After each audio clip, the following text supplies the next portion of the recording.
പാപം അറിഞ്ഞിട്ടില്ലാത്തവനെ ദൈവം നിങ്ങൾക്ക് വേണ്ടി പാപമാക്കി തീർത്തു. ആയത് താൻ മൂലം നാം ദൈവത്തിൻ്റെ നീതിയാകുവാൻ വേണ്ടി തന്നെ. കൊരിന്ത്യർക്കുള്ള 2-ാം ലേഖനം 5-ാം അധ്യായത്തിൻ്റെ 21-ാമത്തെ തിരുവചനം. പാപമറിഞ്ഞിട്ടില്ലാത്തവൻ, അശുദ്ധി എന്തെന്നറിഞ്ഞിട്ടില്ലാത്തവൻ, കളങ്കലേശമേശാത്ത പരിശുദ്ധൻ, അവനാണ് യേശുക്രിസ്തു.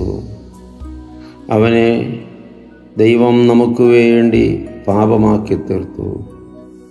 മറ്റാരുമല്ല അവനെ പാപമാക്കി തീർത്തത്.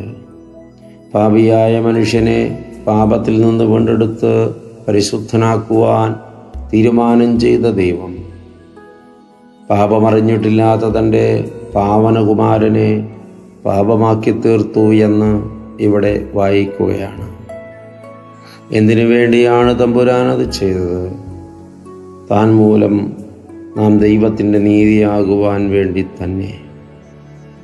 നഷ്ടപ്പെട്ടു പോകാതിരിപ്പാൻ, നമ്മെ ദൈവത്തിൻ്റെ നീതിയാക്കി തീർക്കുവാൻ, നാം ദൈവസന്നിധിയിൽ യോഗ്യതയോടെ നിൽക്കുവാൻ, നാം ദൈവസന്നിധിയിൽ വിശ്വസ്തരും വിശുദ്ധരും ദൈവത്തിന് പ്രിയമുള്ളവരുമായി നിൽക്കുവാൻ യോഗ്യരായി തീരേണ്ടതിന് പാപമില്ലാത്ത തൻ്റെ പാവനകുമാരനെ പാപമാക്കി തീർത്ത ദൈവത്തിൻ്റെ ആ അനന്തമായ കൃപയെ ആഴത്തിലറിഞ്ഞ് ആരാധിക്കാം.